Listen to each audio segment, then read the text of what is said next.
ये दुनिया ये महफिल।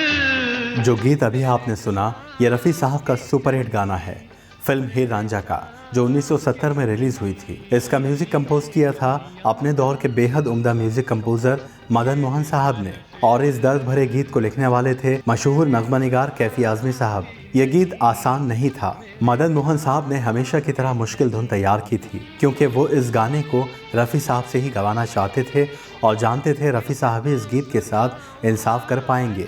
रफ़ी साहब को ये पूरा गाना हाई ऑक्टेव पर गाना था। ये काफ़ी मुश्किल काम था।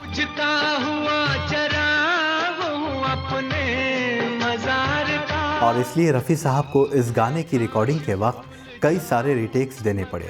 मदन मोहन साहब ने जब रिहर्सल्स के बाद रफ़ी साहब के साथ इस गाने की रिकॉर्डिंग शुरू की तो उन्हें पहली दूसरी नहीं बल्कि कई मरतबा रीटेक्स के बाद भी सेटिस्फैक्शन नहीं मिल रहा था। जो बात मदन मोहन साहब चाहते थे वो बात बन नहीं पा रही थी, और इसीलिए वो बार बार रफ़ी साहब से कहते कि रफ़ी साहब बुरा न माने तो एक बार और आप यकीन नहीं करेंगे कि जितनी बार मदन मोहन साहब ने रफ़ी साहब को दोबारा रिकॉर्ड करने को कहा उतनी बार रफ़ी साहब ने मुस्कुरा कर रिकॉर्ड किया। मदन मोहन साहब के बेटे बताते हैं कि वो भी उस वक्त मौजूद थे और उन्होंने देखा कि रफ़ी साहब के चेहरे पर कोई भी शिकन नहीं थी। उनसे जितनी बार रिकॉर्ड करने के लिए कहा गया उन्होंने उतनी बार मुस्कुराकर इस गाने को रिकॉर्ड किया।